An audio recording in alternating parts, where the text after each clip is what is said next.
The fate of a 46-year-old mother, Leah Brown, who set her family member ablaze, will be determined today. Reporting Sarah Jenkins. They say fire purifies, but sometimes it exposes everything we tried to hide.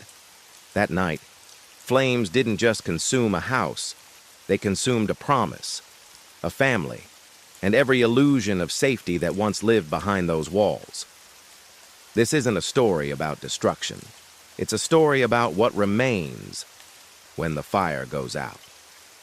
Smoke still curled into the gray sky as investigators stepped through what used to be a home. Charred photo frames, melted toys, and a half-burned letter were all that survived the night. In the center of it all stood a single candle, unbroken, untouched, a cruel reminder of what could have been. Neighbors whispered through tears. "She loved those kids," someone murmured. Another voice answered, "Then how did it come to this?" Among the ashes, truth waited, patient, silent, heavy. Leah once had the kind of smile that could soften storms. Leah Brown, a 46-year-old single mother with 3 children, she worked double shifts, barely slept, and still managed to make it to every school play. But behind that brave face was a woman unraveling, bills stacked up. The rent was late, the calls from creditors never stopped, and slowly, hope turned into exhaustion. Those who knew her said she tried, really tried. But sometimes, when life keeps asking more than it gives, something inside starts to crack. That evening, the air was still. The children were asleep upstairs.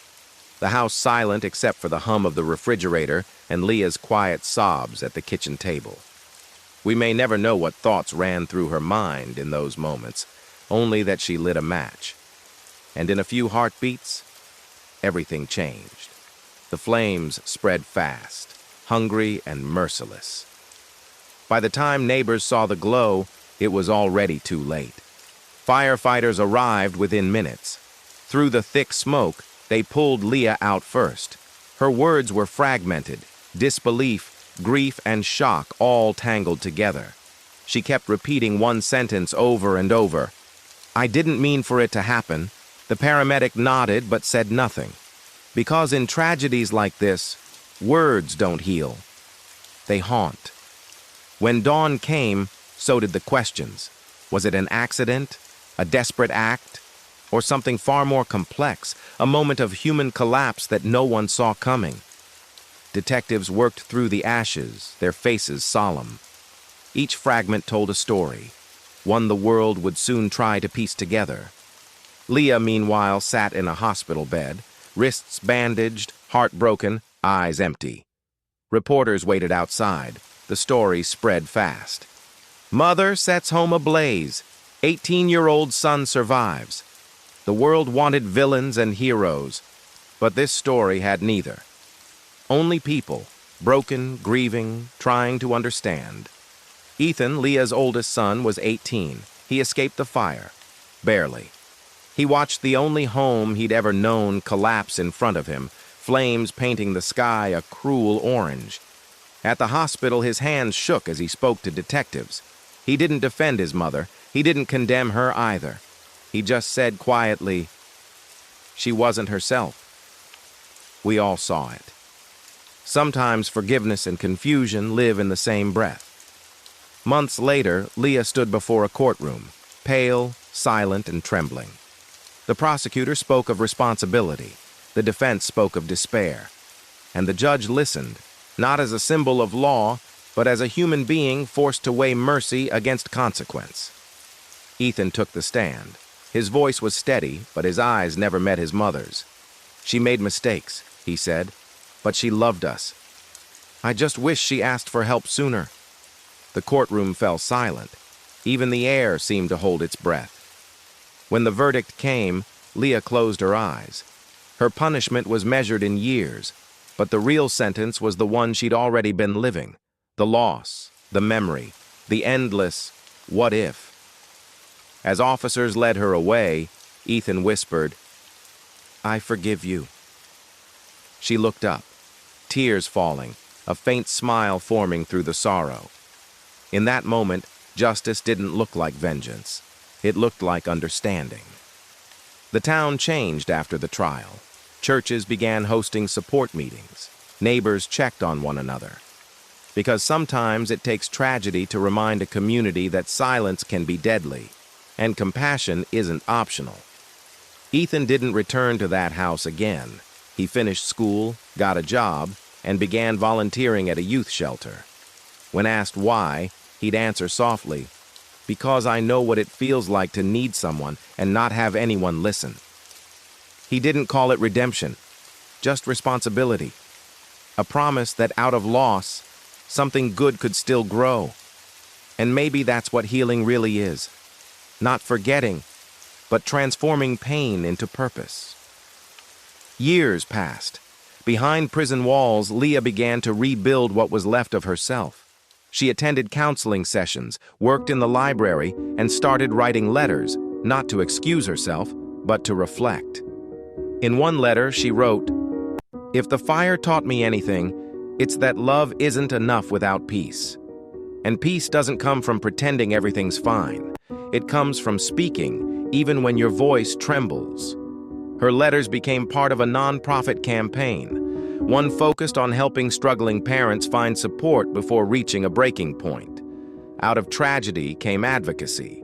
Out of guilt came grace. A decade later, the old lot where the house once stood is now a community garden. Each spring, Ethan plants white lilies there. One for each year, he's forgiven himself for surviving. On the 10th anniversary, he placed a small candle in the center of the garden. He lit it quietly, closed his eyes, and whispered, "Mom, we're okay now." The wind blew softly, and for a moment, it almost felt like the world exhaled.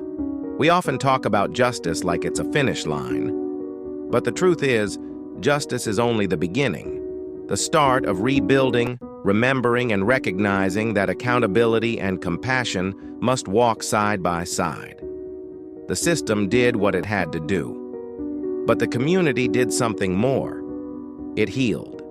Because punishment alone doesn't end pain, understanding does. Leah remains behind bars, her days quiet but filled with purpose. Ethan visits every year bringing photos of the garden. They talk about small things, the weather, the lilies, the mural that still stands. Justice, in its truest form, isn't just about who pays.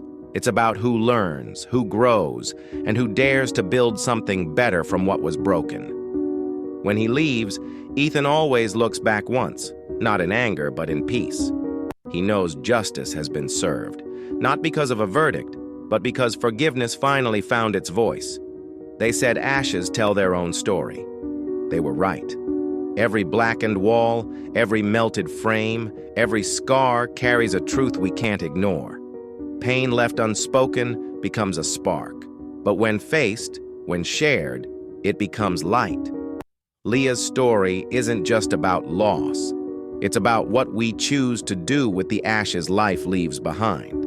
We can bury them, or we can let them teach us how to begin again. Justice isn't about flames of rage. It's about light that guides. And tonight, in that quiet garden where lilies grow, justice isn't blind. It's wide awake and merciful. Justice for the innocent, healing for the broken, and a reminder for us all. Silence burns, but truth rebuilds. If you or someone you know is overwhelmed, please reach out. Help exists, and it saves more lives than silence ever will. Because when we choose empathy over judgment, we stop tragedies before they begin. Let every story like this one remind us. We can't change the past, but we can change what comes next. Click the like button, comment, and subscribe for more insightful story.